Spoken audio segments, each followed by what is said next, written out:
আসসালামু আলাইকুম প্রিয় শিক্ষার্থীরা, আগামীকাল থেকে তোমাদের এইচএসসি পরীক্ষা। তো এইচএসসি পরীক্ষায় একটি গুরুত্বপূর্ণ বিষয় হচ্ছে তোমাদের ওএমআর শিটে নিজেদের নাম, রোল নাম্বার ইত্যাদি এসব বিষয় পূরণ করা।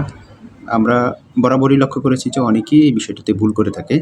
তো আজকে আমরা একটি ওএমআর শিট নিয়ে এসেছি পরীক্ষামূলকভাবে তোমাদেরকে বুঝিয়ে দেওয়ার জন্য।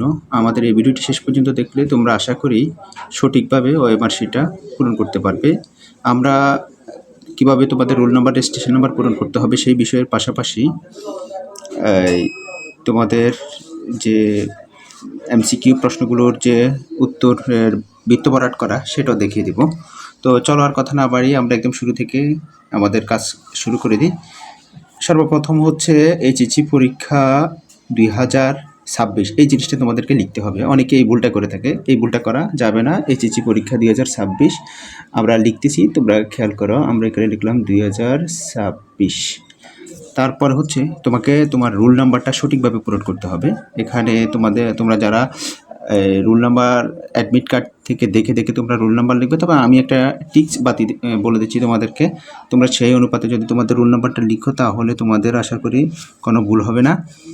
ধরো তোমার রোল নাম্বার হচ্ছে 350893। তুমি সর্বপ্রথম এখানে 350893 লিখবা। 350893। এরপর তোমার বৃত্ত ভরাটের বিষয়। বৃত্ত ভরাটের আগে তোমরা একটা কাজ করবা, তুমি আগে এখান থেকে একটু সংকেত দিয়ে রাখবা তোমার কোন কোন বৃত্তগুলো তুমি ভরাট করবা। যেমন প্রথমে তুমি 3 ভরাট করবা, তারপরে তুমি 5 ভরাট করবা, এরপরে তুমি 0 ভরাট করবা, এরপরে তুমি 8 ভরাট করবা, তারপরে তুমি 9 ভরাট করবা, তারপরে তুমি 3 ভরাট করবা। তুমি আরেকবার দেখবা তোমার 350893 মিলে কিনা। সেক্ষেত্রে তুমি 350893, ব্যাস মিলে গেছে। এবার তুমি বৃত্তগুলো তোমার ভরাট করো। বৃত্তগুলো ভরাট করার সময় খেয়াল রাখতে হবে বৃত্তগুলো এমনভাবে ভরাট করতে হবে যাতে করে পুরো বৃত্তটাই ভরাট হয়ে যায়।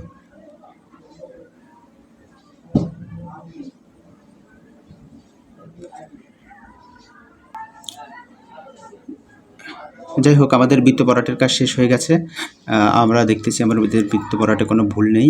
তো এরপর হচ্ছে তোমাদের সেট কোড। তো তোমার যে সেট কোড পড়বে তুমি প্রথমে সেই সেট কোডটা উপরে লিখবা, তারপরে তুমি নিচে সেই সেট কোডের যে বৃত্তটা আছে সেটা তুমি ভরাট করবা। যেমন তোমার যদি সেট কোড হয় ঘ, এখানে তুমি ঘ লিখবা।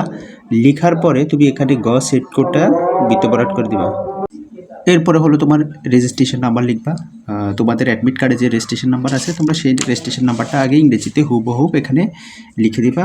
ধরো আমি আমার একটা রেজিস্ট্রেশন নাম্বার দিচ্ছি, আমার হচ্ছে 1168। এবার আগের মতো আমরা আগে যে নাম্বারগুলো লিখেছি সেগুলোর ঘরগুলোকে আমরা বৃত্তগুলোকে মার্ক করবো আগে। যেমন 1, 1, 6, 8। আমি আরেকবার লক্ষ্য করবো, সেটা হচ্ছে 11, 11, 38, 35, 68। ঠিক আছে, এবার আমি বৃত্তগুলো ভরাট করব।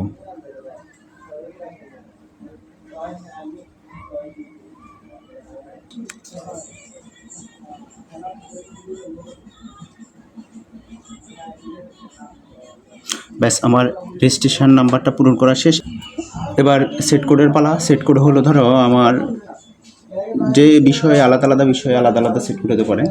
তো আমার ধরলাম সেট কোড হলো আমার 102। তাহলে আমি 102। তাহলে আমি এখান থেকে 1-এর ঘর যেন বৃত্তের বাইরে কোনোভাবে কালি না যায়। আমার মোটামুটি হয়ে গেছে পুরো ওএমআর শিটটা আমার মার্ক করা। এখন আমি এখানে প্রশ্নগুলোর উত্তর দেওয়ার জন্য যে আমার এখানে নাম্বার আছে আমি সেগুলো চেষ্টা করব পূরণ করার জন্য। ধরো তোমার এই 1 নাম্বার এমসিকিউটা কমন পড়ছে, সেটির উত্তর হতে পারে ঘ। তো তুমি ঘটা কোনো কাল বিলম্ব না করে পুরো ঘটাই তুমি মার্ক করে দিবা। এখন তোমার আবার ধরো অনেকেই কী করে, একটা মার্ক করে যায়, একটা ডট দিয়ে যায় যে আমি পরে এগুলো পূরণ করব। দেখা গেছে যে শেষের দিকে সময় স্বল্পতার কারণে সে হয়তো পারে এরকম একটা এমসিকিউ পূরণ করে আসে না। সেক্ষেত্রে তোমরা এই কাজটা না করে পুরো এমসিকিউটার যে বৃত্তটা আছে সেটা ভরাট করে দিয়ে আসবে। এখন তোমার 2 নাম্বার এমসিকিউটা তোমার কিছুটা কমন 50-50, তখন তোমার হয়তো এটার উত্তর হবে খ। তখন তুমি এটাকে একটা শুধু মার্ক করে যাবা, এটা কোনো সমস্যা হবে না। এরপর তোমার 3 নাম্বারটা একেবারেই কমন নাই, এটা একেবারে খালি থাকবে। 4 নাম্বারটা আবার তোমার কমন আসছে, তখন এটাকে আর মার্ক করে দেওয়ার দরকার নেই, এটাকে তুমি পুরোটাই বৃত্তটা ভরাট করে দিবে। এইভাবে তুমি দেখা গেছে যে প্রথমবার যখন পড়ছো তখন তোমার হয়তো এই 20টা এমসিকিউ কমন পড়ে গেছে, আবার 10টা হলো মোটামুটি কমন, বাকিগুলো তোমার একেবারেই কমন আসে নাই। তো তুমি 20টা যখন এভাবে ভরাট করে ফেলবা তাহলে তো তোমার কাজটা কমে গেছে। এরপর তোমার সময় না থাকলেও তোমার দেখা গেছে যে ফার্স্ট নাম্বারটা উঠে গেছে। তো এরপর তুমি যেগুলো মোটামুটি পারো সেগুলো আরেকবার পড়বা, আরেকবার চেষ্টা করবা, দ্বিতীয়বার তুমি সেগুলো ভরাট করবা। আর তৃতীয় যেগুলো আছে, যেহেতু এখানে নেগেটিভ কোনো মার্কিং নেই, চেষ্টা করবা সম্ভাব্য যেটা তোমার সঠিক উত্তর সেটা বৃত্ত ভরাট করে দিয়ে আসতে। এবং এভাবে তোমরা ইনশাল্লাহ এই সুন্দরভাবে যদি বৃত্তগুলো ভরাট করে এমসিকিউ সম্পন্ন করে আসো তাহলে তোমরা ভালো একটি ফলাফল আশা করবে। ধন্যবাদ সবাইকে।